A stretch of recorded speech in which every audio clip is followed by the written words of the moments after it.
living in America. There's nothing wrong. No, I'm not. Yeah, I'm out on love. Out on love. Alone from night to night, you find me. Concerned about that? No, Dageshan. I'm concerned because there's nothing wrong. And what are you going to say to your fans when they ask you some... I'm going to say I feel good. Papa's got a brand new bag. It's a man's world. What you're going to be doing on this tour? Jam. Source, there you are. And we'll be doing a lot of good things, and hopefully we'll get Brother Ted Turner on the cover. Ted, where you at? Hasta luego.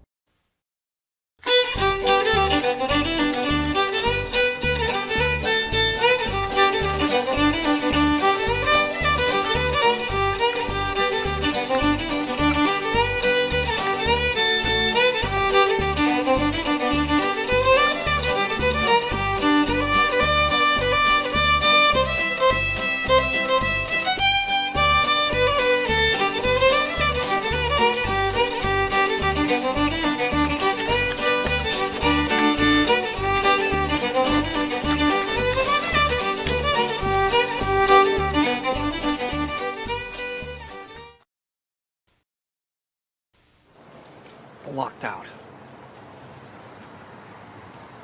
Even I can't get past the security.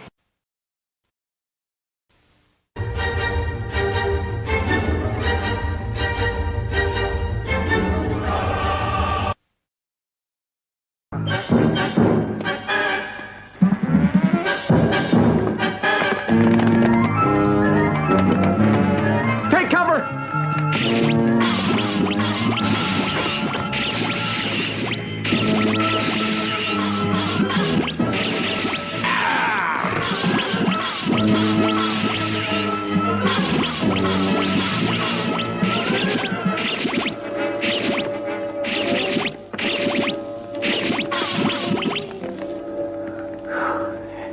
Those soldiers move faster than I expected.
Welcome to the Bombad Cast. What's going on, Bombad fam? Super excited. It's going to be a great live stream. You know what we're talking about. You saw it on the title. How to prepare for the Mandalorian and Grogu movie. And look at this thumb. I actually had a really good time making this thumb. I showed some students how to make thumbnails, and they're like, oh, that's pretty chill. It's pretty easy. I'm like, you got to know, you don't want to take up too much space. You want to use just the right amount. You want to have some symmetry and some big moments. And, look at what this show has given us. Look what this saga has given us in terms of story. It's just incredible. It's such a blessing. And it all leads up to this movie. So Jerry and I are here to talk to you. And we might have a special guest show up. How to prepare for the Mandalorian and Grogu. But I'm not going to do it alone. I'm going to do it with my favorite buddy, my true crime pal, the one and only, Jerry the Cannon Junkie Cable. Welcome to the Digibowl on Fox Kids with your host, Terry Bradshaw. Look at me. I get to host the first Digibowl. The first. Super Bowls, they come and go. But the Digibowl, now that's exciting stuff. But can't do it alone, so luckily I have two authentic Digi-Destins, Izzy and Kari, helping me. First, let's check in with my sideline correspondent, Kari. Maybe she can tell us what in the heck a Digibowl is. Hey, Jerry. Yeah, hey, what's up? What's up? Listen, yeah, we're here to lay it all out straight for all you dum-dums. It's going to be fun. It's going to be a good time. I'm happy that you guys have us to do the thinking for you. It's good. It's good for you. They don't just have us, Jerry. They got a special guest. We have a special guest? Oh, we do, don't we? Oh my God. Oh, he's nervous. He's scared. Oh, is he? He's scared down there? Oh, poor little guy. You won't come out? You won't come out of there? You won't come up there? It's okay. No, it's He'll okay. come up at some point. He'll be up. He'll be up. What's with that mask?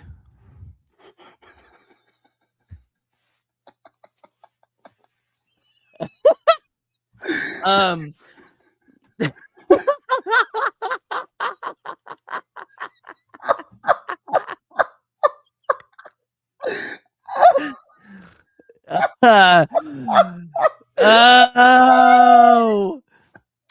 it's okay, little guy. It's okay. It's okay. Yeah, it's okay. It's okay. He's a grower, not a shower. It's fine. Jesus, Jerry. What? Blah, blah, blah. Talking about what? Talking about whole milk. Babe, I'm bad. Wow. A lot of surprising bassy like tenor to the Just voice. handed me this silver color What is knob. that? Sounds like an old band I was in. Silver color knob. Oh man. It sounds like a band that would probably be banned in most of the bars in Latrobe. Okay,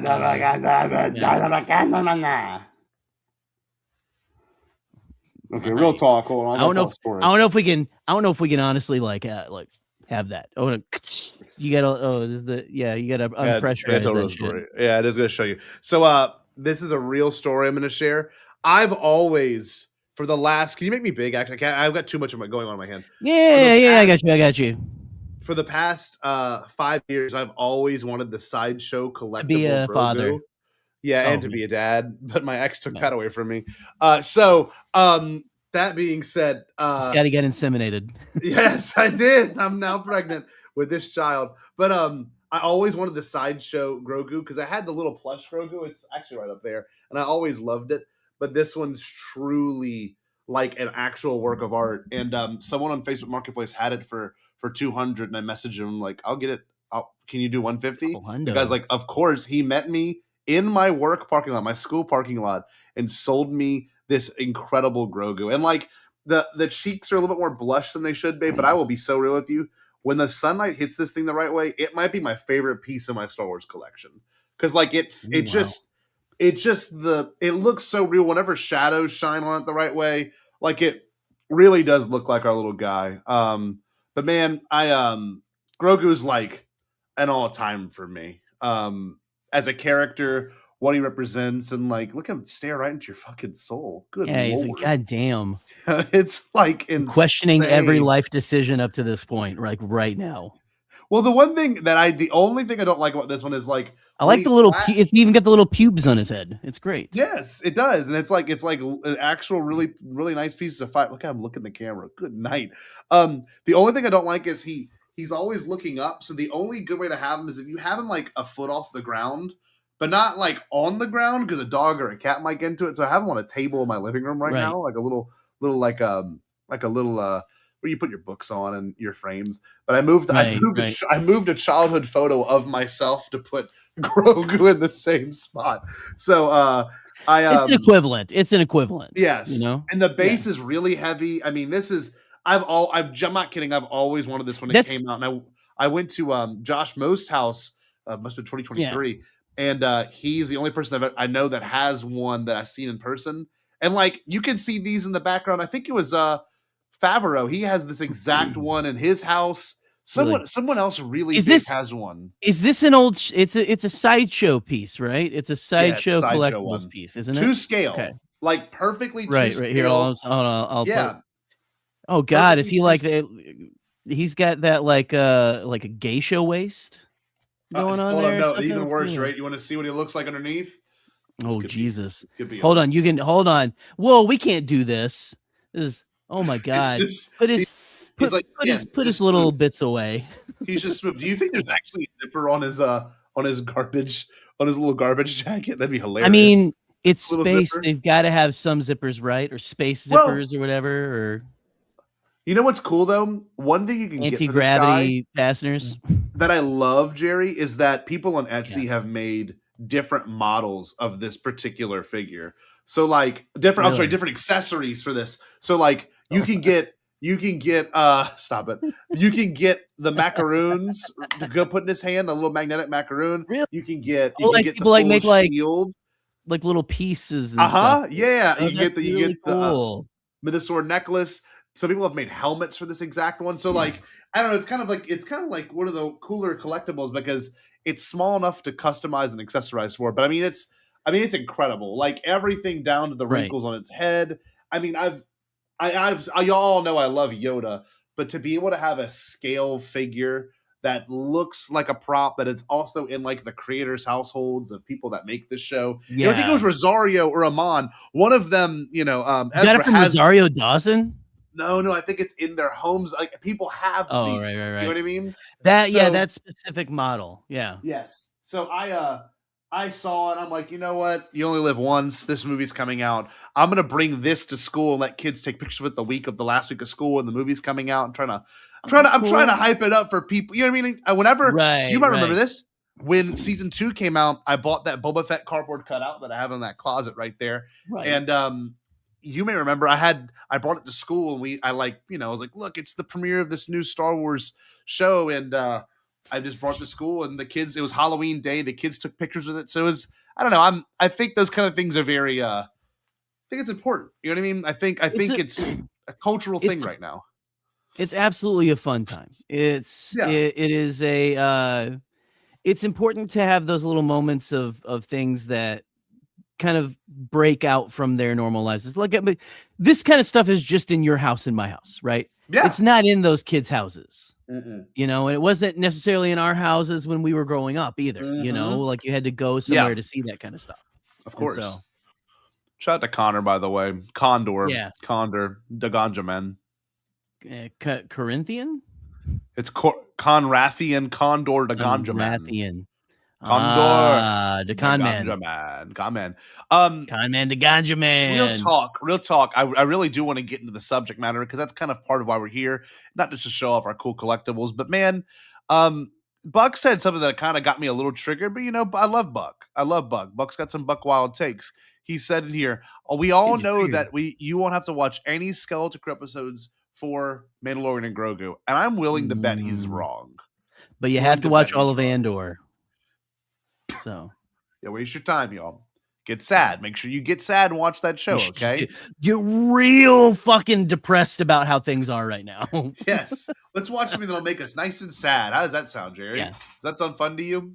I mean, I honestly love Andor, and I Me will too. love to watch that show again when I need to get mad that the Iran war is still going on 10 years from now, or like right after Trump dies. Yes. So yeah, totally. And you won't have to worry about it with our rewatch. I'll tell you that much. We've got a fun little list prepared for y'all as well. We're going to talk about the impact this saga has had on us personally, and of course, we're going to analyze, what we expect and what we're excited for with the Mandalorian and Grogu. First things first, are you doing a traditional rewatch? I know you've been showing your daughter episodes of the show, but are you doing it? Yeah. Are you going to do one?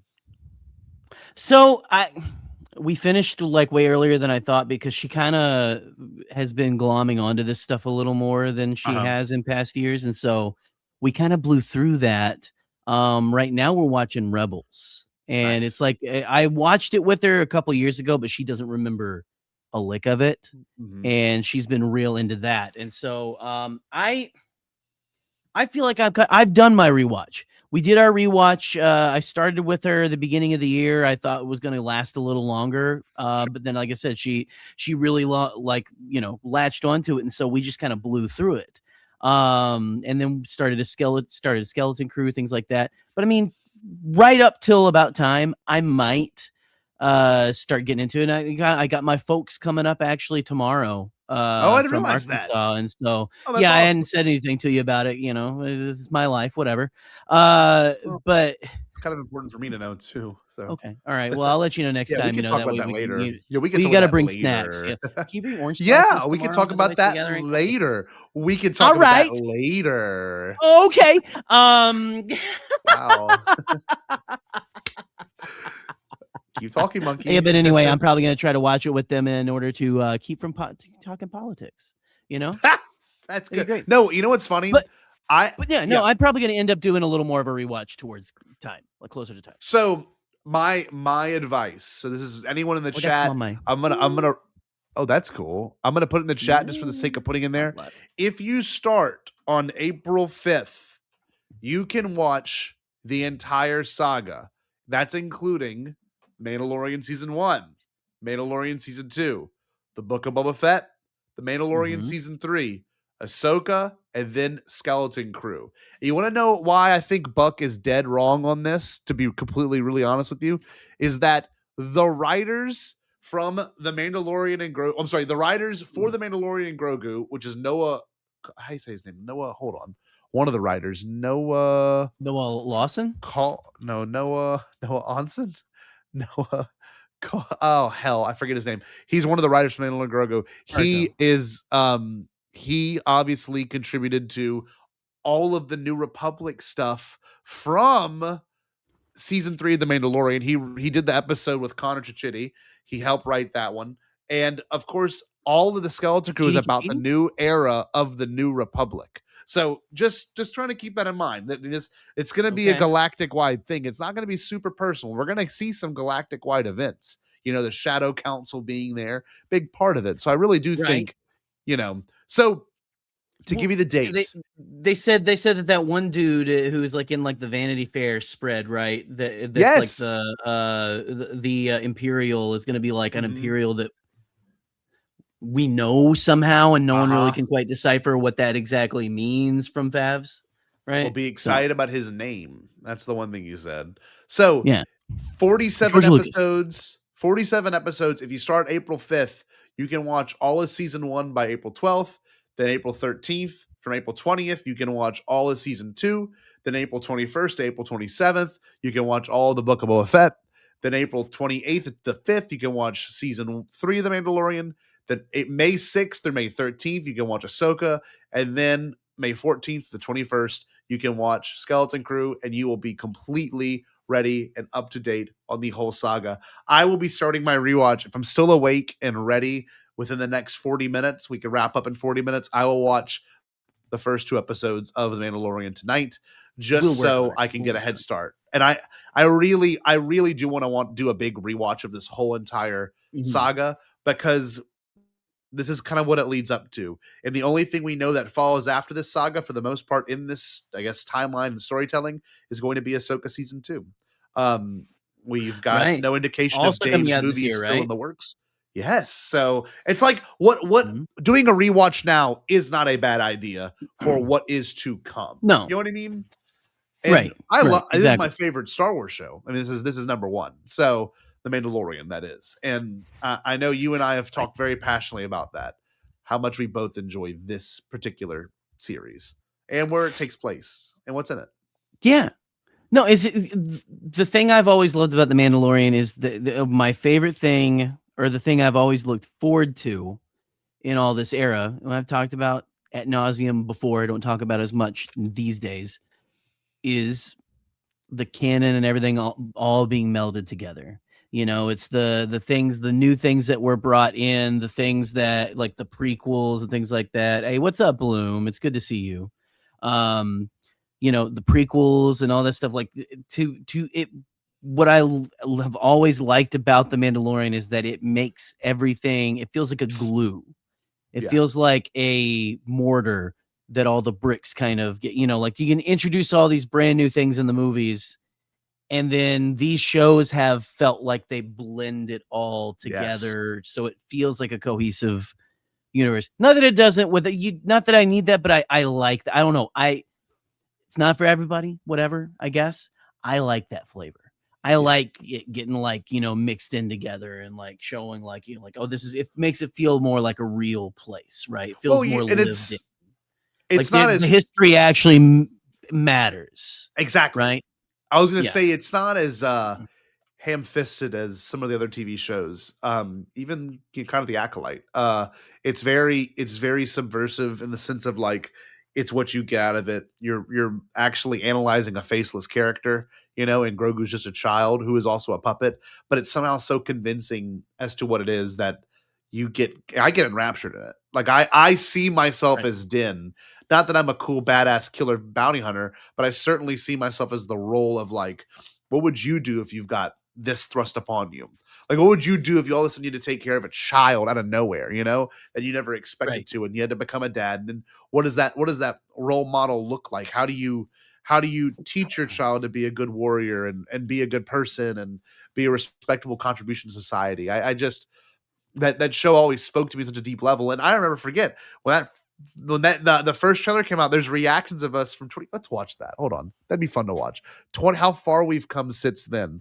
We watched the first trailer together. We've been doing this since before. Like that doesn't feel like it's that long ago at all. Not at all. So, not at all. And we're coming up on year 7 of it, which is crazy. Yeah. And here we are as friends, but not just as friends, as people that have talked about this stuff forever.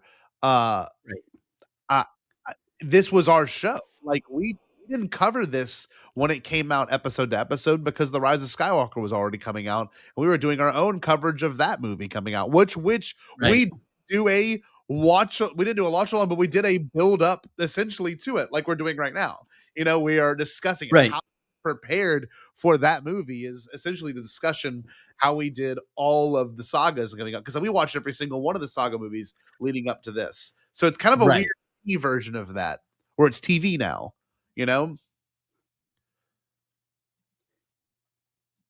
Anything? You got nothing to say to that? Okay. No, you did pretty good there. That was great. Look, here's it's oh my god, look at that old logo. Who made this that logo, guys? By the way, infamous. Who made this logo? What was his name again? Someone who got really mad at us. He got super fucking mad at us. We'll give you some lore on this. I forget why. All he did was take Jar Jar, put a circle around it, and then, I think he literally just contrasted the photo, and someone warned us, like, hey, do not do anything with him. He's going to go crazy on you. And I wonder if we can go back through and look at who this person was. Us. Yeah, literally, they went heart crazy on us. He really did. He went real crazy. God, what was? We have to go look at our Twitter DMs. We're gonna have to look. Yeah, we're gonna have to scroll way the hell back. Way back. Yeah, no. Just to harp on the familial feelings, the parental feelings and stuff you're talking about and stuff. I can't relate. But no. This is a show that this show has been around since the very early, this was 2019, right? When November it started 19. Yeah, man. So Ellie was I think 2 when the show started coming out and stuff. And so I felt like I was living this show. A lot of days, you know what I mean? Just she would have been 2 years old. She would have been little. Yeah, 1.5. Little. She was little. And I've always kind of glommed onto this show, just really identified with it as well. For those things, it's Din's a single dad, trying to make his way in the galaxy. Kind of a thing. The more that it has gone on and he has become more of a parental figure, it's just the more it starts to really, it really just, presses all the buttons for me. But yeah, anyway, we ready to watch this thing? Or Yeah, dude. or did you I'm find trying to find. more? I found one DM that is very funny that we'll talk about later. He got, I forget. Well, wait, was it because we tried to put it on a shirt or something? I don't remember. It was something along the lines that it was We very had paid him bizarre. for it, didn't we, or something? Or like he was like a fan. All I know is we announced our podcast, and I don't even know if we had a logo. We definitely had a logo prepared. I don't remember the context. All I know We is didn't, but I remember we did, and like he like made this out of the kindness of his heart and just gave it to us like as like a fan type person. Yeah. And then I think that was the case. Yeah, and then like it's on our first episode. The logo is on our first episode, so it had to have existed before we went live on June 18th, 2019. But some other funny lore about just the idea of this is that we ended up getting a new logo through Fiverr, I think by September or like August. We were like, we dropped this dude so fucking quick. So we're like, nope, we're done. We have used the same logo and the same theme song. The theme song has not changed, which is really insane. Not a once. It's so perfect for us. But anyway, let's watch. If you listen closely, you can hear the Star Wars theme in it. Here we go. This is the first trailer, I'm pretty sure. Oh god, this is so long ago. I wonder if we saw any different. Because this is like they didn't release anything at Chicago, right? Well, I was in the room. I was lucky enough to be in the room. This is from August 23rd, 2019. But yes, I was in the room, and they did not reveal any Grogu, and in this trailer, they didn't reveal any Grogu either. So nothing until the first episode. Yes, of course. Gonna watch the Mandalorian trailer for the first time. I got my TRV shirt. Hey, what's up, everybody? This is your boy Cannon Junkie, Jerry. I'm about to hit the play button on this Mandalorian We're both trailer. talking. So talking over each other. Watch it. Some strong Ewok vibes. Way more sensual than Cal. So we were trying really hard to be reactionary at this point. I just got excited, but you wanted to talk. Yeah. I wanted to talk too.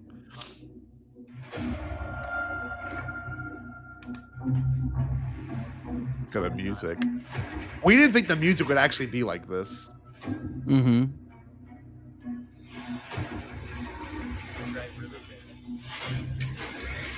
You said dry riverbeds. It looked like a dry riverbed. It did. Dry riverbed planet.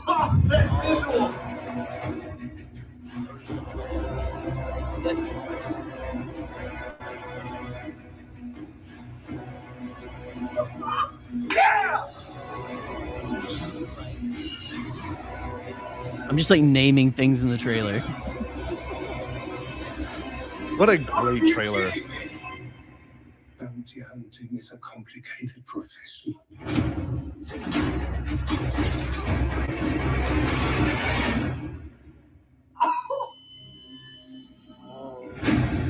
Don't you agree?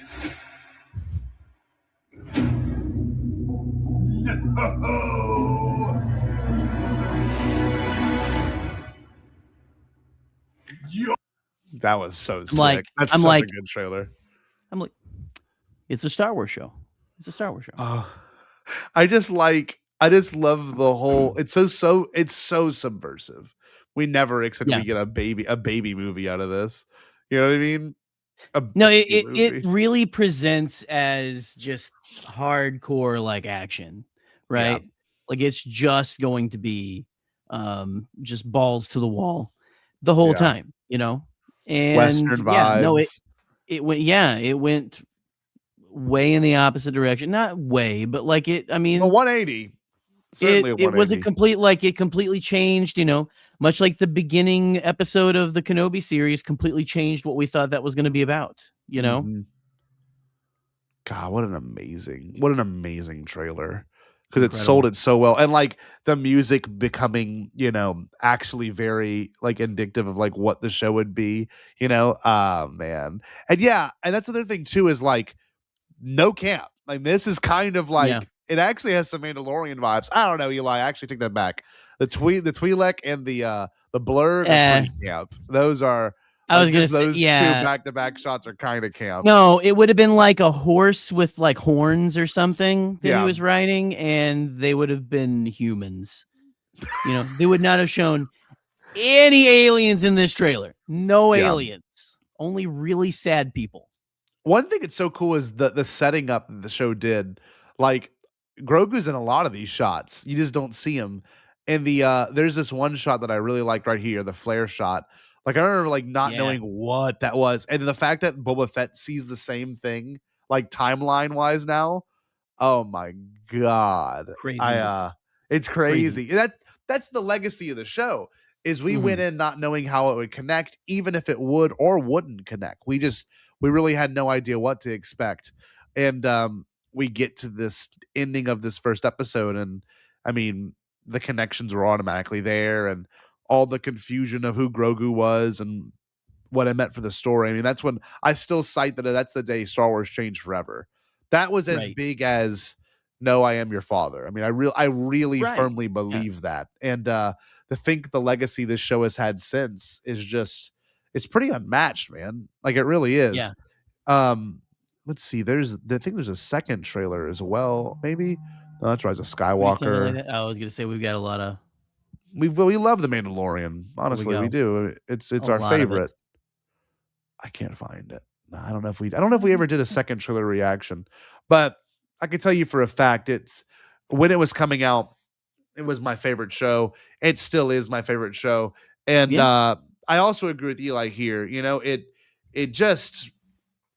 could have been so silly. Like, there's a man and a baby plot now, you know, and we thought it was going to be a season. I remember thinking it would just be a season where he would have this child, but he was too much of a breakout star where they made it a full entire. I mean, that's the dynamic. I mean, there's no putting the toothpaste back in the tube once again, like, which is again amazing that they were able to keep that. In the social media age, right? Under wrap. Insane that they kept that reveal under wraps. It's amazing. One of the greatest things ever. Honest to God. And yeah, I agree. It was just, I still can't figure out how they pulled it off, that everyone was so on it to not have this thing, because they knew how special it was going to be. And like, the other big part was, and I'm not going to be this guy just to be like, I told you so, but I'll never forget watching it and thinking, how did they film this? Like, there's no way they went to locations and filmed it, not have this thing leak. You know what I mean?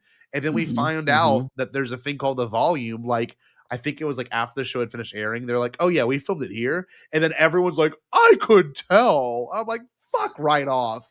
No, you couldn't. There's no way you could tell. That's my least favorite criticism, is like, they were like, something didn't seem right. I'm like, suck my balls. Like, that is so not the case. Like, seriously. They're all seasoned industry professionals, you know. They clearly know what they're talking about. But it's just, I mean, no one could have predicted that they would turn screen time into an actual room. You know, you're right. No one predicted that it could be like that. You know, it's crazy that something like that didn't exist, and now that is like a technology that a lot of people are using. Everybody, or like, it's an industry standard. I mean, like, you saw the scene with Superman and Clark Kent, the finale of Superman, where it's shot in the volume and the lighting looks so real. And look, has it gotten better? Of course, it's gotten better. Right. But at that point, no one was looking at those shots and saying that looked like shit. Like, it looked like a miracle. Like, and then of course we found out how the technology works and how like the parallax effect works and how could they pull it off. The parallax thing is, I think, the most impressive thing about it, because you got to think too, like, how it looks crazy when you're there, but on camera, phenomenal. It still just doesn't even compute for me sometimes. No, you know, it shouldn't be possible. No, it shouldn't. And the best panels to go to at a celebration, you can speak to this, I can speak to this. When I was in Japan, I went to one, are those ILM panels, because they literally break it down for you. They bring out props, they walk you through it, and they literally did a test footage of Sonic the Hedgehog in a 3D environment where this guy used a phone and like moved it, and like, would it work? And they did it on a small scale, and they used the model as Sonic, and it blew my mind. I'm like, how cool. And like, the show was so good at doing that because you got to think of what they're working with. A completely reflective suit of armor. They had to find a way to make this work. Yeah. It's not. They were going to be like, so much of the budget was going to go to just like erasing the camera reflection from reflection from the helmet, God. And I just don't understand how people would see that now. And look, I will be real with you. There are some shows that really do look poorly done. We had a giant discussion in our Star Wars group chat today how Kenobi is the worst looking Star Wars show. It just is. Because it was COVID and because all the big scenes were shot in the volume, that does look McClunky. However, this show did not look bad. Season 2 did not look bad. Ahsoka did not look bad. Book of Boba Fett had its moments. But the one that's the best example of it is Skeleton Crew. Skeleton Crew, I think, might have been the most expensive show, but looked the best. Like just phenomenal looking aesthetics. And we know that was shot in the volume as well. The best scene, honestly, is when they go to the top of that tower and then they're fighting the droid on top of the tower. Like, it's just, I don't know. I'm gonna glaze Skeleton Crew for hours if we don't, we don't really talk about what we're talking about. I just want to say that the technology, the technology looks amazing. It just does. And I want to speak now to the story of it. Because we start with such a small story of 2 new characters that somehow tie in the biggest players in the whole saga for us animation fans and those fans that love Glup Shittos, that thumbnail alone. Look at that thumbnail. You've got Ahsoka Tano live action played by Rosario Dawson. You've got Book of Boba Fett played by Tamora Morrison, and you've got Thrawn played by Lars Mikkelsen. Neil is portrayed by Neil. Yes. Sorry, whatever that child's name is. I forget his name too. But all I can tell you is good job. Good job. The fact that this whole entire saga stemmed from this one little puppet is just, it's incredible. Like it really is so compelling. And now we're getting a movie and it's going to be your daughter's first Star Wars movie that's new in theaters. Yeah. That's crazy. First Star Wars movie in theaters. She did see The Phantom Menace, but this is her first new Star Wars movie in theaters. This is going to be her first IMAX movie in theaters as well, which I'm very excited for. But this is gonna bring a whole new generation of fans. It's going to start the process all over again. It is. And the thing is, some parents will take their kids to see it just because it's a Star Wars and not having seen the show before it. And not that we made this live stream for them, but it's certainly important to say that there's got to be some sort of a prologue that will get people to understand the setup of all of this. I don't know if you think there's going to be a crawl. I would love for them to be a pseudo crawl, maybe not the Star Wars crawl, but a Ahsoka level crawl. I don't know. What do you think of that? I think it's going to be something like Ahsoka, like Skeleton. A lot of things since even didn't The Acolyte had a bit of a crawl as well too, didn't it? Yep. I think they're starting to lean more towards we got to have a little bit of context at the beginning, a little bit of just to kind of bring everyone in, right? It's going to make all of us who are in the know excited, and it's going to help the my people like my parents go oh okay, so this is all right, this is where we are. Here's a good example too, and you and I actually were the complete. We didn't even see this. We saw it on Disney Plus later. But when Kenobi came out, they had the prequels recap. Remember that shit? And we were at the premiere. We were the premiere. But all seriousness, that gave context for when my mom and I watched it. It gave context. Remember, it really helped. I remember because I watched Kenobi a little bit with my parents as well, and that really because I was like, "Do you guys remember any of this?" They're like, "No." Yeah, it was important. The tail into my childhood. So okay, whatever. The other thing too is I watched it in your house 58 times a day. So whatever. They could, in theory, do a 7-minute like video before the movie. You know, a Disney Plus ad. You know what I mean? They could do a Disney Plus ad that it shows the full, because you watch the season 1 recap at the beginning of season 2 of The Mandalorian. You can watch the season 3 and Book of Boba Fett recap at the beginning of season. Like, you can watch all these recaps, and Disney might even put out an official recap, like a 10-minute recap, which I would love. It might be on Disney. I mean, you know how they kind of are doing, like they were for a little while doing the Marvel, like, here's kind of this person's story so far. I mean, maybe they do something like that on Disney Plus, you know, just kind of like drive traffic to their site, right? All right, we got Buck mad. Buck, we were just messing with you. We love you, bud. We do. Buck sent me a picture of Charles Entertainment Cheese at his school, by the way. He came and visited. Yes, did he spank you with his tail? Like, did he give you birthday spankings? Because that was apparently a thing back in the 90s. That was Buck's. That was, yeah. Okay. I see. Yeah. Or me, Buck. Gave you birthday spankings with his tail. Yeah. Celebration 2027. We're gonna spank Buck's. Make it happen. We'll start a 7-mile spanking machine. Let's go, guys. You spank this guy. You spank him. $10 spanking. We make a lot of money. We would we make bank. We'll get off. Who? $1 spank for Buck O'Brien. All goes to Make-A-Wish. Delicious. Uh-oh. There's a Joe Organa level comment. Yes, Buck. Yes. We need to bring back Hot Knot or Scott with Joe Organa. That's what we need to bring back. Hot Knot or Scott? That was a great live stream. The gays love us when we have Joe on. We'll have Joe on. Joe's going to be here in a couple weeks, right? Yeah. Yes. For Bombad Mallrats. Fear not. He's going to be here. Fear not. He's going to be here. Anyway. Don't worry. We'll all be drooling. I've been reflecting on this series of episodes and what it means and what it looks like to me. And I just wanted to ask you personally, you know, if you can't fit in all 47 episodes of this saga, which I want to, I might not be able to. What are you going to watch? What are going to be like the 5 episodes you're like, I've got to put myself in the mood for this? Which ones are you watching? Have you thought about this? Do you have any idea which ones you would want to watch?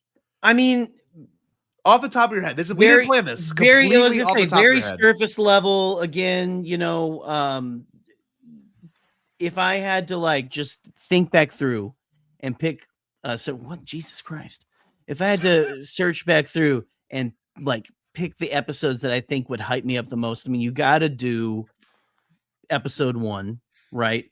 Episode 1 just really, I think, is again essential. It's the, you know, it is the lightning bolt. It's the flash in the pan.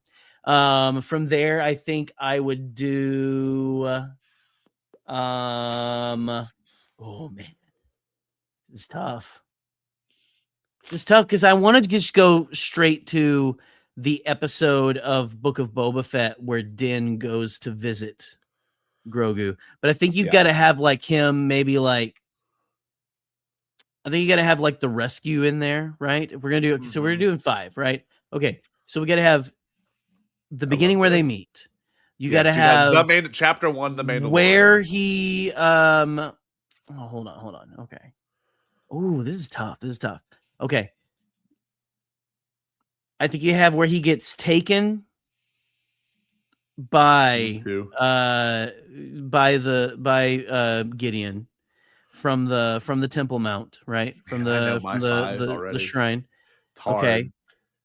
It is hard. And then you have the rescue, right? Where Luke shows up. Book of Boba Fett, where with Mando going to visit him. Okay. What is that? Was it 5? 1, 2, 3? Well, no, I'm trying to think of how many I've got so far. So 1, 2, 3. 2 more. You would have 5. You would have 4. Hold on. You had the first episode. Episode. I had where he gets taken. The rescue episode. Oh, I do. Yeah. Okay. Yeah. So then, where he picks him back up. Yes. Okay. I know. All right. And then this is tough. Well, I know the Hold on, I'm gonna let you go because I'm so excited to talk about these. Okay. I would Eli, probably go with the. Well, I mean, you got to do the last episode, right? Where like everything kind of like resolves for the most part, where we leave them off. Yeah. Right there. Okay, the foundling has to be there. Yeah. So mine would be this. Mine might even be 6. Now that I think about it, I would have to do chapter 1, The Mandalorian. Oh, we can choose more than 5. Well, fuck. I was just thinking 5 like right. must watches. Chapter 1 is a must watch, Mhm. or the other parallel to that, you can do chapter 2. I love chapter 2 with the Mudhorn because then you kind of understand like where they stand. You know what I mean? So I would probably do chapter 2. Then I would skip the rest of that first season if I had to, right? Then I would do chapter 13, The Jedi, as my second episode, because that's where you learn Grogu's name. Then I would do chapter 14, The Tragedy. That's good. I would do chapter 14, The Tragedy. Then I would do chapter 16, The Rescue with Luke. And then for the sake of just picking it back up, I would do chapter 6, From the Desert Comes a Stranger. But if I could throw a 6th one in there, if I can, I would do whatever the one that has Keller and Beck. Is that the Foundling or is that the Convert? I don't remember. I think it's the Foundling. Nah. I think it's the Foundling. It might be. It might be because the Convert is the one that starts off with Oh, you're right. With Pershing, right? And yes, so it's the Foundling. It's the Foundling. With that, right? Yeah. That's the Foundling. Yeah, Eli's right. So that would be my 6. And of course, you would have loved the storybook ending at the very end. But for the sake of like humongous beats for characters, that's what it would be for me. Because you see Din in chapter 2 go, he's not just he saves my ass. You know what I mean? Like I saved him from this place. Now he saves me. Then you've got all the way to, chapter 13 with Ahsoka. That's where you know Grogu's name. That's where you learn Grogu's name, which is so important. And then, you've got both episodes of Book of Boba Fett that are just humongously important. But yeah, I don't know. There's so many great episodes in this entire saga that just completely just changes everything. And look, another one to speak to it, the Convert, like for galactic consequences. I mean, the Convert's huge. You see post, Fall of the Empire, the New Republic dawn. You get all these crazy weird characters. We haven't had much time like that on Coruscant. No, post, Return of the Jedi. Not at all. And that was one of the few places that Timothy Zahn introduced. I mean, like that was like a new planet, right? So Eli made a list for us. He said episodes 1 through 3 and 7 and 8, which is fair. I get that. You don't need 4, 5, or 6 for their story at least. But 1 through 3 is essential. Season 2 is probably the most viewed one. You've got 1, 3, 5, 6, and 8. You're only omitting episodes 4. You know what I mean? Like you can't in 2. But season 2, episode 1 was just one of the greatest days ever, man. Season 2, episode 1 is Halloween Day. It's so hype. Was it Halloween Day? Was it really Halloween Day? October 31st. It's just the hype feeling of like watching it fade in as they're walking in from it's so dark. God, so good.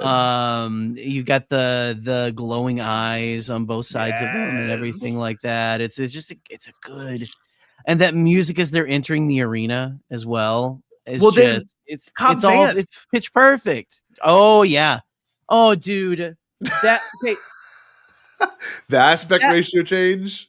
Dude, when it goes to IMAX, is just so like I almost miss it every time because it is just so subtle, so natural that it just fills the screen and and then you're in it, right? Dude. Oh man, I'm gonna have to change my listen. Like I'm not gonna be able to watch just 5. That's the problem. No. I'm just saying big swings. Like if I had to show someone like a reminder, it would be those 5 episodes. Like, here's where you're at, Man, the Marshal is season 2, episode 1. The Marshal is maybe one of my, because that's the one where it it pushed the boundary even further as to like what this show can do and like what they're willing to reference as well.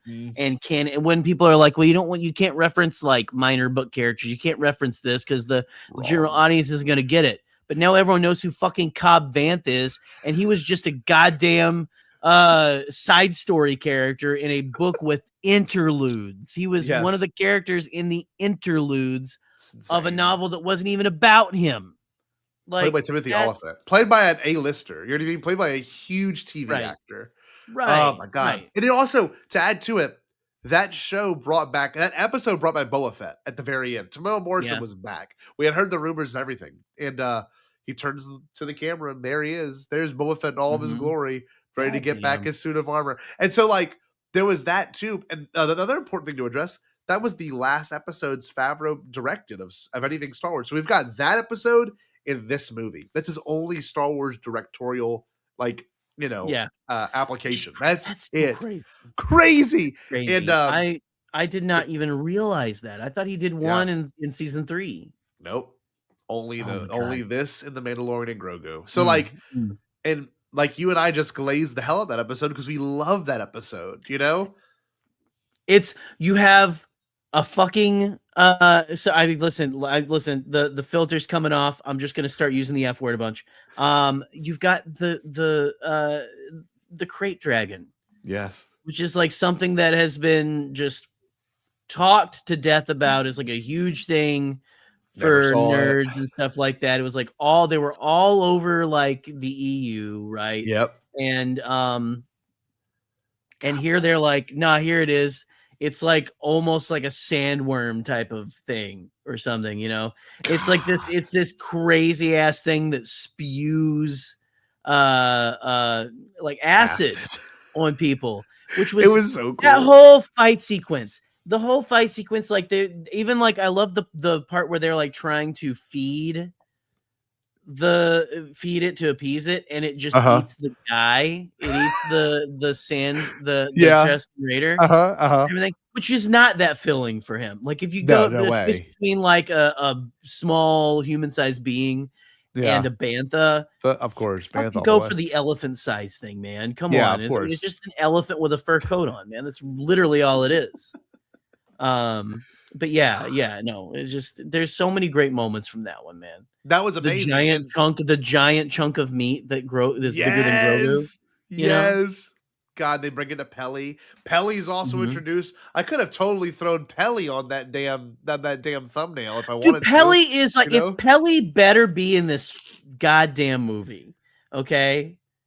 Like, you gotta have space auntie, space grandma, Grogu's granny's gotta be in there. Yep. Okay? Gotta be 100%. The fun aunt, whatever. She's like the fun aunt and the grandma combined. I don't want to even like be like, I don't know if that's offensive to say she's the grandma or whatever, but like nothing against her. Just like, it's just that vibe, man. I want that vibe in this movie. I want that weird family vibe. I agree, Buck. Buck says Pelly is strangely one of my favorite characters. I 100% agree. I wanted her and the major domo of the mayor to get like I want them to have more screen time. When is that major domo of the mayor coming back? I want him back. Right? I agree. He was amazing. He might show up that's the thing.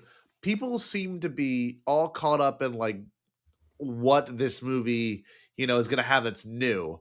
I also still think there's going to be things in this movie that are also a little old that are references to this show. Pelly being one of them, the male Twi'lek being another one, Boba Fett. You never know. I mean, like, it's not like these people don't sign NDAs and have these things to wraps. If this was also, a lot of this apparently was shot practically as well, but it doesn't mean they still couldn't go to a volume or a private place and film some insane cameos or moments, I would love nothing more than that.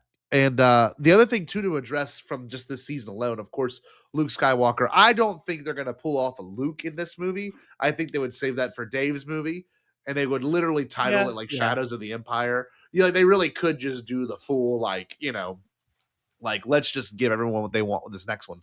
But this one's going to be successful on its own because of what it is. And, of course, if you've watched these episodes of these shows, like, oh, my God. Like, this season 2 truly has the greatest run. of any season in television for me. It was just like every episode, even Frog Lady, where it wasn't everyone's favorite, but still had some great themes and moments and humor and beats. Yeah. And Peyton Reed, Ant-Man director, shows up, and then remember when season 2, that episode 2 came out, I was like, oh my god, they're giving Peyton Reed the finale, and he just made the Frog Lady episode. God bless. Yeah, Dude, that was the worst. The one that got take. so many people upset. Yes. Right. Oh my god, he's eating children, and then the third episode immediately resolves that. Bryce Dallas Howard's episode, the heiress, Grogu, middle name, resolves. Planned Parenthood, Djarin. Right. Then of course Ahsoka shows up in this one season, and then 6 has Boba Fett. 7's got the return of Migs Mayfield, and then you've got episode 8 where Luke shows up. I mean, season 2 is just. It's just perfect. I mean, every episode. Right. If you're a Star Wars fan and you didn't like season 2, or maybe a single episode, that's fair. But like the whole thing from top to bottom is just, it's insane. If you watch the animated shows, read the books, if you listen to the commentaries by George Lucas, like if you did all of that, like you would just have to enjoy season 2. You've invested so much time and thought into it, There's so much for you. And I think people get in there like up their ass about how, it's too self-referential. It's like referencing stuff that like the general audience isn't going to get. I think it's what some people, or it's cameo heavy or whatever. But I can tell you again, I can even test this weekend. I can show my 60-year-old parents like any episode of this show, and they will just enjoy it just because they like this guy. They like the stories of the heroes. They're like, oh, this is fun. It's like the old movies, kind of thing. No one gives a shit that person was in a book and everything. Or like they don't care. They know that that's Cobb Vanth. That's this. Yeah. That's it's like an old Western like I used to watch with my dad, Gene kind of a Autry. thing. Yeah. Yeah. Well, Gene Autry. It's Gene Autry. Roy Rogers. Yeah. It's so cool too, is like the Book of Boba Fett was also teased at the end of Mando season 2, right? Like I just never forget people being like, why is this is this a sequel we didn't know we were gonna get? And they didn't announce it at the Disney Plus Day investors meeting thing. But like the show comes out, direct lineage following the story, and then of course it does tie in the Mandalorian, which proved to be controversial for some reason. But the second it happens in Andor, everyone's like, "Oh my god, it's the past! I love Andor!" Like when you get a whole episode about a side character that no one even knew existed, that also deals with another side character that no one even existed. The second they bring Din Djarin and Grogu and Luke fucking Skywalker into the show, they're like, but that has nothing to do with Book of Boba Fett. Boba Fett's not in it. I will still get mad about that to this day. How would you watch that and go, like, what? We watch Din Djarin on a Halo ring get full backstory lore about why Mandalore fell and how the Darksaber weighs him down. And then he gets an N1 starfighter and he flies it through Beggar's Canyon and he does the recreation of the pod race scene. That episode's really fucking cool. You look at that and go, I just don't get why that would be. That's the same episode where he goes to visit Grogu, isn't it? Yes. Like No, it's the next one. It's the next one. It's the next one. Those two episodes. Perfect. It's okay. The one shot of him like getting on the elevator and going up and then seeing like that whole thing. I love that so much because like when he gets up and you see like the kind of like cityscape, it reminds me of like the 1980, like I'm in 1980s watching Empire Strikes Back, like looking out of a window at Cloud City, right? Yep. You know, and seeing just like the cityscape. It feels like that. It does to me. It feels like a model. It feels like they built a model and like blue screened it behind him. Well, that's the thing too. Is like, that's when the volume felt flawless. That's when I was like, oh, the Book of Boba Fett has perfected the volume. Like he's standing still, but the motion of the shot looks like he's moving up. Then they redecorate the whole set that he's in. Then when he walks back out, they do a camera walk around him, and then they go back in the elevator. I'm like, how do they do that? Like that really is like it's almost like Charlie Chaplin level, like just insane camera work. Like you just unbelievable. People still bitched about it. Oh my god, I still get so worked up about it, and like it then led into, deep fake Luke Skywalker. And I hate that the word AI and deep fake and CGI have now become interchangeable amongst my students. They don't know the difference anymore. So anything they see as CGI, they say AI, and it makes me so fucking mad because I'm like, it's that the very different things. Artists took time to paint and make this in a software. Deep fake is when they take and scan millions of photos of one person and then impose it on an actor's face.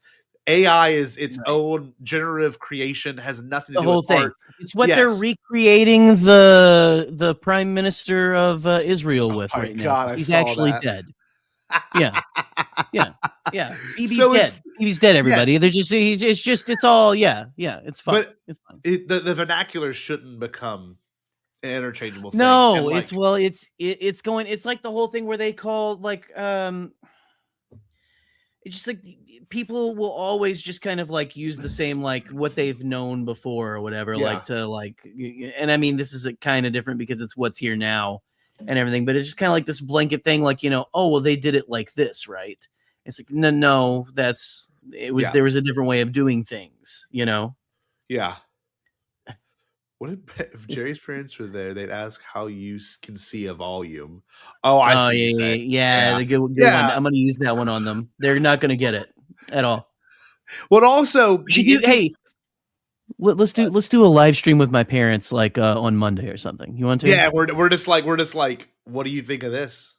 What do you think? Yeah, just ask them questions, show them things, like the guy who goes and shows brain rot to like homeless people in New York City or something. He's yeah. Just like points at it, and they're like, "What are you doing? What are you doing to me?" We can do that. So that's what happens when you show John Pork to a schizophrenic man. Yes. Another thing too. Bye, Bloom. Later, Bloom. The ending of Book of Boba Fett. You've got Boba Fett, like.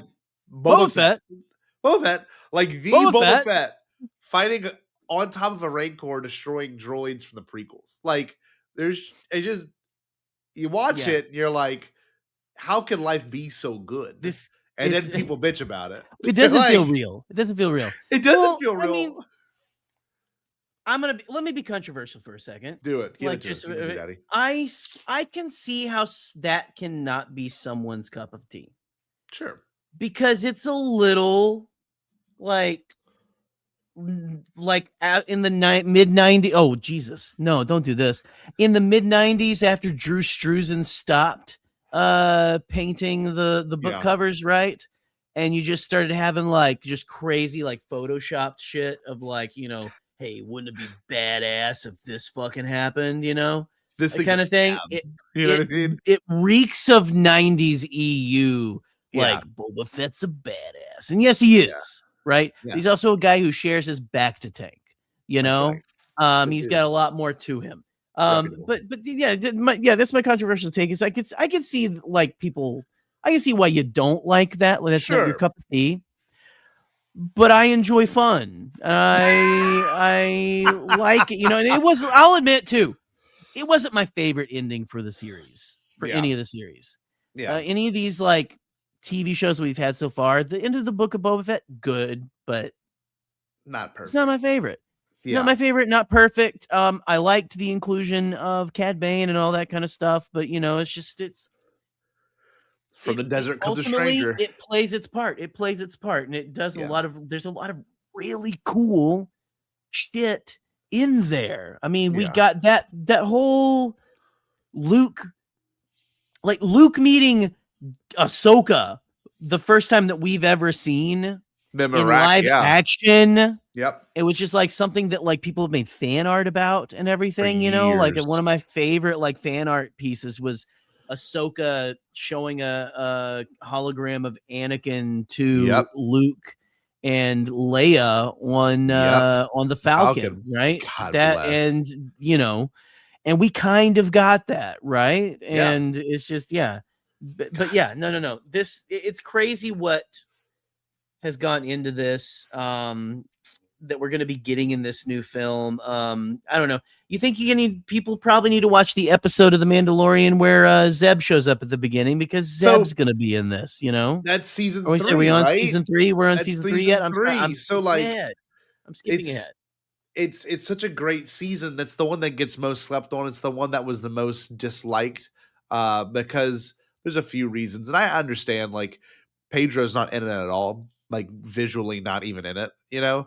Um, does lend his voice to the character. But in terms of this becomes more of Bo-Katan's story, which is fine because the show is titled The Mandalorian. If it was titled Din Djarin, then you would be a little bit like, oh, what is this about?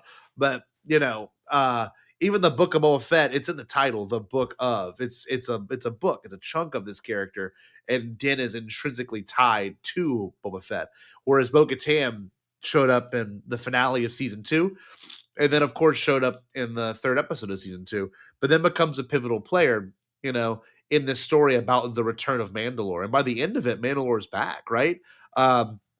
And the best episode to us personally, I know not to speak on your behalf, but the Foundling is whenever Grogu sees the Keller and Beck flashback. And I remember texting you that morning. You're like, Scotty, you're not gonna be okay. Like, just be ready. And Katie, she was sleeping in the room, and I fucking stood up and screamed like my fucking nuts had got cut off. Like I went crazy. I was going crazy. I was like, "There's no way." People wonder why we're divorced. They just couldn't handle it, man. They couldn't handle it. They couldn't handle it. Ahmed Best came back. That was, I think, the last time I like shit a brick with a reveal, right? Like, and again, not that there hasn't been cool stuff in everything we've gotten so far in Andor and everything like that, but there's not like anything that's like a reveal, like secret reveal. That's your sugary cereal, whatever you want to call it, sure. But like that reveal of Keller and Beck not being like just a game show thing, and that like he was a prequel era Jedi, not like a old like Republic Jedi like we thought. I think that was right. Yeah. Whenever that game show came out, which is again, it's one of those things where it's like, I love this, so it's my favorite flavor. So I'm sorry you don't really care for it. But it's one of those things where I could see when you explain it like a rational adult. It's like, so they took this Jedi who was from this game show for kids where they basically do like Legends of the Hidden Temple, but as Jedi, okay? And he was played by the guy who played Jar Jar Binks, but now he's a Jedi and he's training kids, but it's a game show. And now he saved Grogu. Well, it's like the show wasn't even apparently good enough to be on Disney Plus. That they ended up having YouTube. They ended up putting it to YouTube because of COVID. YouTube so, like, Kids, or it was YouTube Star Kids, Wars Kids. It was on Star Wars Kids YouTube channel.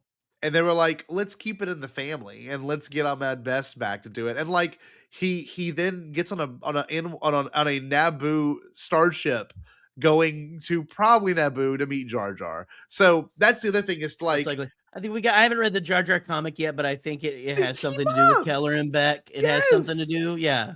So it's like written by Ahmed Best. Like you're like, I'm just, I don't know. That season 3 is one of those ones where like, I remember when it came out, people not liking it. And I understand like Pink Milk Crew, they didn't like it at all. And I kind of get it. But the same exact time I watched 7 and 8 and I was like, oh my God, you got to finally see what Mandalore looks like in live action. Then you get to see the Shadow Council. You see Pelion, dude. Pelion from all the Thrawn books. You get Brindle. He looks Hux. just like every one of those goddamn paintings. Yeah, that your cousin thought was the coolest shit and everything. Yeah. Well, then you get Brindle Hux. They talk about Project Necromancer, which is then fulfilled in the Bad Batch. Like it's like they're just totally interweaving all this shit, man. It's just crazy. What are you talking about? Oh, are you talking about the comic? I want it. I have it downloaded. I haven't finished it. I don't think. I can't remember. There you go. I know who the secret character is that comes in though. Yes, I do too. That was spoiled for me by a friend. I read up to that point at least. But season 3 was its own really special flavor of Star Wars, and literally it ended on a beat that made me cry. It ended on the Looney Tunes beat, and I'll never forget watching it. I'm like, oh my God, did they just do the circle in on Star Wars? It got me so emotional because I was like, did they just give us a like you close the book? That's what it felt like. It felt like this chapter's over. He is now a foundling. Right. They're gonna be together forever. No more Jedi. No more with his own kind stuff. Like it is going to be them two together. And then, of course, the movie comes out in May and almost 8 weeks from now, and then we're done. Not done with the whole thing. There's no way they're gonna kill these characters. There's another season, right? Is what they're saying, at least season 4. So obviously, let's tie in the other stuff. Ahsoka. Honestly, this is crazy, Eli. I don't even think I'd watch episodes 1 and 2 of Ahsoka. I would just do episode 5, 6, 7, and 8. Because 1 and 2, you get reintroduced to the characters for people that don't know them and how they get to where they're supposed to be. But it's really, just Rebel season 4, Rebel season 5.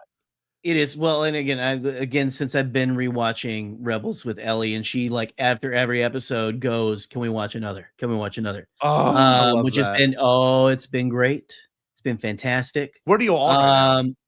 We are in season 2. I think we just watched. Oh, okay. Hold on. I'm trying to think. We just watched the episode where they find Lyrasan. Oh my God. She's really starting to register these characters, right? Like she's really starting to like she likes Zeb. She loves Chopper.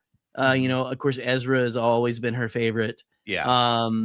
And then, it's just one of those things. Like I was talking to her tonight, and I was like, oh, Zeb's going to be in this new movie. I'm excited to see. She's like, yeah, it's going to be really cool to see him, and, but I'm excited to get back to talking about Ahsoka gets me excited to get back into it because a lot of people criticized it, right, for being Rebel season 4. Yeah. I loved it for that. Honestly. Yeah, me too. I loved it because Rebels is one of, I think, the greatest Star Wars anything media things that we've gotten since the Disney acquisition, right? Yeah. It was the first thing, and I think it's really kind of set a high bar for a lot of stuff. 100%. I agree, and it tied into Rogue One too. It did some really cool things that no show had done before up to that point. It really did set up some huge plot beats, and it tied into novels as well. It was just one of those shows that did that really effectively. Remember, was it Force Awakens came out during season 2, and then they had the finale right after, the year after, in January or February or whatever, and they had the cross-guard lightsabers that they're finding and everything. The green one, which feels so an acronym, or what do you call it? Anachronistic. Maybe, I don't know. I forget the word. Okay, I'm trying to use it. It feels like it's out of time now. Yeah, and stuff. But it was such a moment. Yeah, then, it was. to go oh my God, there's those lightsabers, kind of a thing. Well, then making Thrawn canon again, right? That's a huge beat that show did, and again, Ahsoka has how much of that is going to come into this as well, right? Because he's part of, or he's not part of the Shadow Council, but he's part of that threat of the Empire coming back, right? Because he's back, in our or in their galaxy, in the galaxy, at the end of Ahsoka season 1. So 100%. Anachronistic. I had heard it on a podcast this week. I knew the word, but I heard it and I was like, what's it? Anachronistic. I like that word. It's a good word. I then want to highlight Skeleton Crew, which may have, like we were saying, it may have the least amount of tie-ins. However, New Republic beliefs and setups very much could exist. The idea of a hidden planet could be such a cool thread that could be tied into this thing, or a mention of it. You know what I mean? Right. They just found this planet that was ran by droids, and what were you gonna say, Jared? You got excited when I said that. Well, sorry. I got excited because we watched that Lyrasan episode, and when they got through the maelstrom to the other side, Ellie goes, "It's just like At-Atten." Bruh, ain't no way. And I love and this. I was so proud, It's that's like Skeleton Crew, I think, is the one that the first one when she finally kids become sentient after a certain moment. They do, right? And I think she just that was the first one where she was like, "Oh, this is kind of cool." Right. Yeah. But anyway. Yeah, no. The thought of them finding a hidden planet, things like that. Fuzzball. No, I'm oh man. Exactly. exactly. I just know that these shows have really elevated Star Wars in a way for me that I didn't know it could be emotionally elevated to, even in terms of TV. And Skeleton Crew was a really good factor in that. And like, seeing other Jedi like John Donwood out there, even if he wasn't a Jedi, or if he was, like, we don't have really any he's not, and he could totally show up in this show in some capacity. Like, imagine being like, holy shit, Jude Law's in this Star Wars movie. Like, what? Right. I never would have thought, like, there's. Did he get away? He got away at the end of Skeleton Crew, didn't he? Or did he like? Oh, that's the cool part. That's the part that's all up in the air. Is remember they crash land. Well, they crash the ship into that bank, and then all the money flies out of the hole of the thing. And that whole finale and everything, where he's like, just like the interaction between him and Wim and Wim's dad and like Fern's parents and all that, like up there, like just the he's not like the whole Long John Silver of it all, that he's like he was this, we thought, fun guy that we like was kind of like sketchy but we can trust, like we usually have, but to have him actually be that Long John Silver character of no, he's a really bad dude, this is a really bad person. It's just I don't know, I feel like we hadn't got that yet, and that was just such a cool villain to have. Well, the pirates were sitting in the tower watching the pirate fleet being blown up. Okay. Well, then of course you remember with the season 3 with what's his name? I said Gar Saxon with Giddy. Oh shit! What's the pirate? What's the salad pirate? The kill pirate? Salad, the kale. The seaweed I pirate. used to have a sticker of him right here from. Hold on. I think I found him. From our friends at Blast Points. Gorian Shard of Gorian Shard of Ast Point. There we go. Uh-huh. There we go. Yeah, like go check him out, guys. Sister podcast. Gorian Shard, dude. Gorian's amazing. And like that pirate line, totally tied all the way in through Skeleton Crew with what's his name? What's the douchebag's name? The not a weak way. God, he's the only through line between starts with a B, doesn't it? Oh man, Eli's gonna kick our asses. Vane. Yeah, it is. No, it's funny. I was telling Eli, so I'm not gonna spoil anything, but Alden and I faced off against J-Dub and Bill, and I'm very rusty. So Eli texted me today. He's like, "Hey, what are you thinking about doing this particular match?" I was straight up like, "Dog, I ain't gonna lie to you. I said I might need like another year before I do that particular match, because I have not been. Look, here's the deal. I used to do yearly canon watches, right? Same. And I don't do that anymore. I hate to be this guy, but with like Andor, it like really burnt me out wanting to watch Star Wars, because it would be an hour every night and I'd fall asleep halfway through because it was so fucking boring. And then I wake up and be like, oh, more boring slop. And then I just need to watch Star Wars when I'm awake and active, and I don't need to take notes or anything. But like Scotty's just really upset with like the liberals getting their agenda into Star Wars. No, I'm happy about the liberals. You'd rather be watching, you'd be rather watching like Michael Scott, right? Yes, exactly, Jerry. Because I love The Office, my favorite show. You love it. You love it. Love it. We love slop. Eat up, Bombad fam. But anyway, I want to go. I'm tired, and I also want to watch the first episode of The Mandalorian. For those that are looking, y'all, we can't wait. We'll have some coverage of our hype leading up to the movie, obviously in May.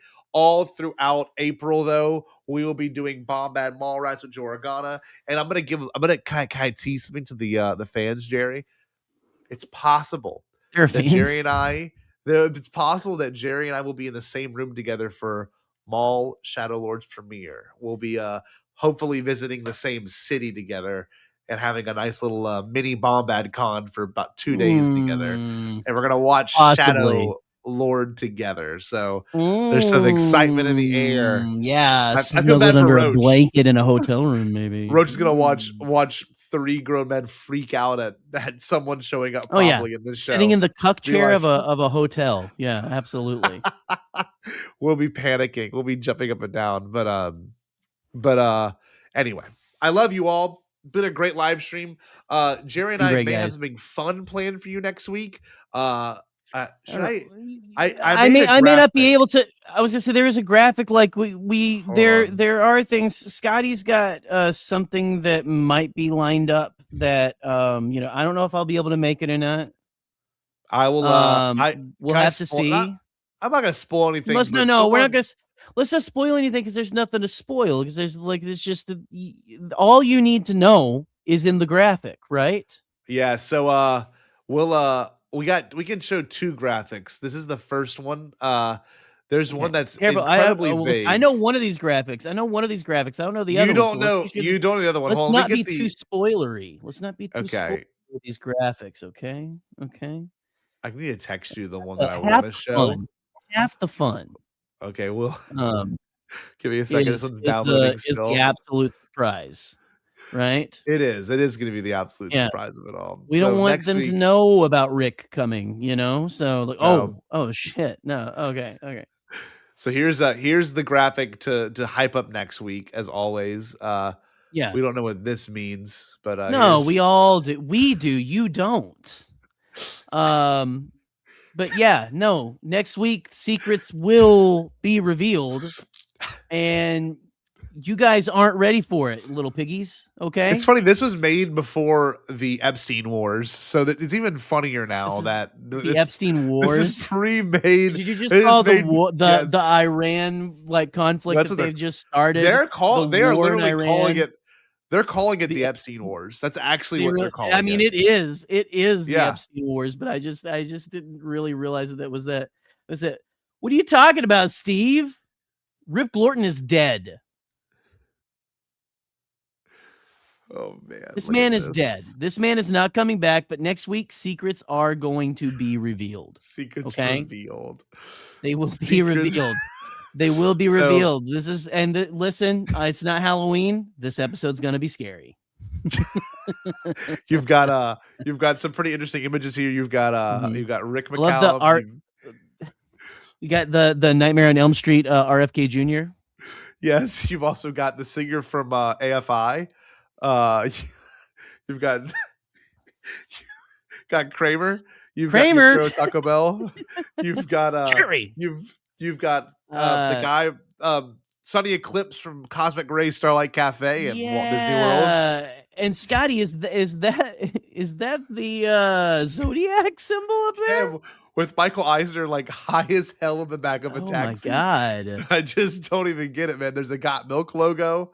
You've got a Ouija board. You've got communism. You've got the Kingdom of the Crystal Skull alien or interdimensional being. Well, no, we don't know. Listen, our logo remains unchanged. Yes, you're right. Never mind. There's no weird cat. That's what it always looks like. If you think it looks different than it usually does, you might want to go get checked out by a psychiatrist. Check, man. Okay. For real. Yeah. You want to go. You might want to consider medication for that. Oh man. So next week's gonna be. You are the homeless man. We are showing you John Port. Okay. That's happening. It's happening next week. So get ready. We're gonna listen. We're about to talk Star Wars for like months at a time. Get ready to go balls to the wall, kiddies. Okay, we're going balls to the wall March in preparation 26th. for Star Wars shit. Secrets revealed, y'all. They will be revealed. They will be, and you will like it. God damn it! As always, y'all.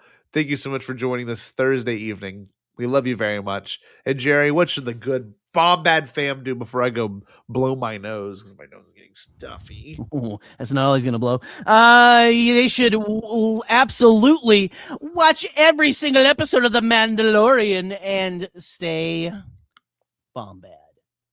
Hold on, Grogu. Whoa! Grogu. There he is. There he is. You want to stay Bombad? Stay Bombad. Did you say impossible? Pasquale? Only kidding, Chucky. I've changed my tune because I finally thought of a possible dream that we can all share. What is it, Pasquale? It's a dream about a world when nobody is poor or sick or hungry. Oh, now that's a dream we can make come true. I'm gonna make a change. for once in my life. It's gonna feel real good, gonna make a difference, gonna make it right. As I point up the collar on my favorite winter coat, this wind is blowing my mind. I see the kids in the street with not enough to eat. Who am I to be blind, pretending not to see their need? A soundless disregard, a broken bottle top, And a one-man soul. They follow each other on the wind, you know, 'cause they got nowhere to go. And that's why I want you to know I'm starting with the man in the mirror. I'm asking him to change his ways. And no message could have been any clearer. If you wanna make the world a better place, take a look at yourself and then make a change. I'm starting with the man in the mirror. Oh yeah, I'm asking him to change his ways. come on, change. No message could have been any clearer. If you wanna make the world a better place, take a look at yourself and then make a change. I'm starting with the man in the mirror. Oh yeah, I'm asking him to change his ways. no message could have been any clearer. If you want to make the world a better place, take a look at yourself and then make a change. Time for us to take a break, but we wouldn't dream of being gone for long. See you in a little bit.